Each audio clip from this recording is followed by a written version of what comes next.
take questions? I would love to have questions. Do you want to direct your own, or do you want me to come up and direct you?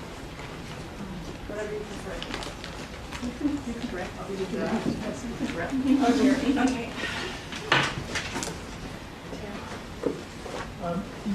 I'm curious, in your own research, or by the way, thank you for a very interesting paper. I'm not a sociologist, so maybe my question is going to be obvious, but have you considered dealing with churches that are supposedly even more rational in their service and exploring the role of emotion in them?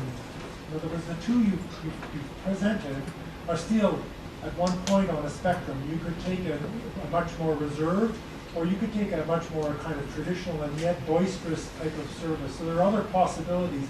Do you consider other ones? Are you investigating other ones? Golly, that is a really interesting problem for us. We had this data, and we liked it. And so we thought the comparison is an interesting one, but of course, once you open this up, there are many other comparisons that you could make. So it is interesting to think about Unitarians, for example, my favorite group to pick on, or some, or any other, or outside of Christianity, of course. I've tried to write something that's open-ended enough that what we're looking for is variation, and I would. I'm not sure I will do that extensively, but I hope other people will. Peter. By the way, thank you for that. It's vintage Mary Jo. When you publish this, maybe I'll make this required reading my introductories of the sociology revision course to replace the querying of the Dragon Text, which I've been using for years. I'm very intrigued by the contrast, the conceptual contrasts you use to talk about what you talked about. And the two that come up, that I hear that came up the most often, are emotional versus rational, and emotion versus cognition. But every now and again, the word discipline came up, which is, of course, it's much more bodily term, right? And this kind of intrigues me, the degree to which another way that we're used to thinking about these things is that when you're emotional, you're not disciplined. Exactly. Yeah, and yet, from your descriptions in both those congregations, I saw a lot of emotion as discipline. It demonstrated in some sense by what you call, I think the technologies, but that are various used, and also that kind of like the idea that what's happening in these congregations also involves this kind of habituation, right? And that gets more kind of the discipline in it. And in a way of sort of like, I know you don't want to create the contrast or perpetuate the contrast between emotion and cognition and emotional rationality. You want to have them relate to each other. And I'm wondering whether the idea of getting that other contrast that we often use to say this is this type, that is that type, of discipline and emotion, whether those two are being related to each other and melded in the kind of analysis that you presented. First of all, let me say I had a lot of trouble with the language in this paper, and what words was I going to use to mean what is something that I've struggled with. This paper's gone through several drafts, and as each draft, I feel like I'm a little bit more clear about what language I'm using. But the question you raised about discipline is a really interesting one. I don't use it very often, but I do talk about feeling rules, and that's Hashio. And that idea of feeling rules, I think, is pretty close to the way some people talk about discipline. So I'd have to. I certainly feel like you're absolutely right that I don't want to say that these people who we see as emotional and expressive and engaged in bodily expressions are undisciplined. I would argue exactly as you suggested, there is a kind of, there are feeling rules there, and so that you could argue that there's a kind of disciplining of people in that context to display the correct types of emotional expression. And so that's very interesting. I'll have to think about a little more how to talk about that. But is that moving in the direction that you? Oh, it wasn't a question that has the right answer. Liam? I work in the area of religion and education, and I'm wondering if your work intersects with ways of knowing.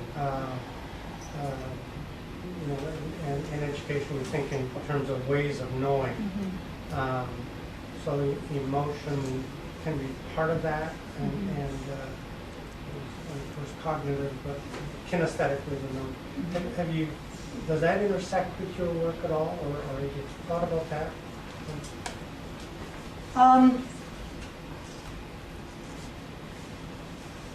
No.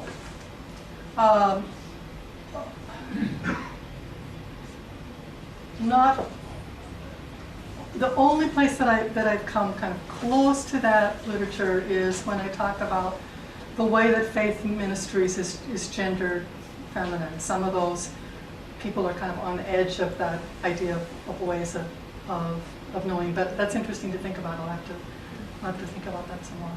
That's, do you want to say some more about it? Not here probably. I mean,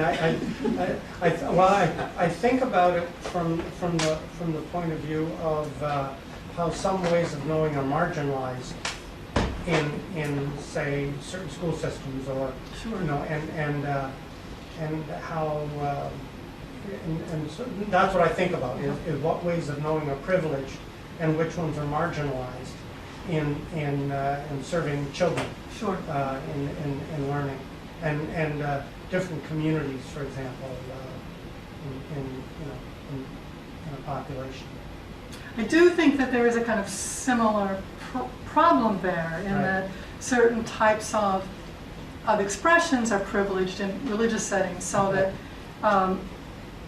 not so much now, but when I started in the sociology of religion, the discussion of these lower class Pentecostals was really quite pejorative. You know, that those sorts of expressions were emotional and you know, the language used to describe them was pejorative, and then of course the implicit was that other people were not emotional. Their religion was simply cognitive. I'm also interested in the power issues around some of that. That's actually part of what I think about. Exactly. Yeah, that's a very interesting comparison. Thank you. Actually, it just brings to mind that question and what he's been talking about. I do some volunteer work at the museum, and they've very much changed their way of displaying exhibitions that is much more interactive, using light, which I love, light, sound in ways to evoke feelings, to get it more interesting. And then what we do is we interact with people, and there's things that they can do, things that they can touch, like a sword that imitates the sword of the Romans or the Vikings, for example.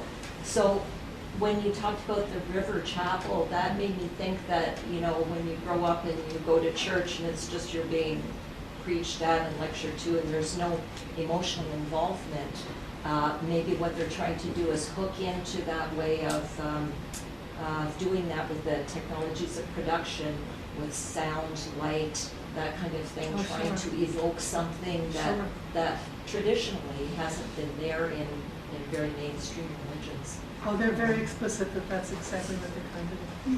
Yeah. I mean, and they're very good at it. This is a professional team of 20 people. You know, they're highly trained. They have good equipment.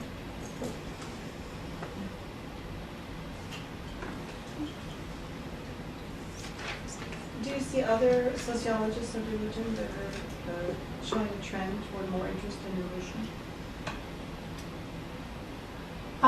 Well, I go to the meetings, I look for the papers, and it was at Triple SR in October. There were several.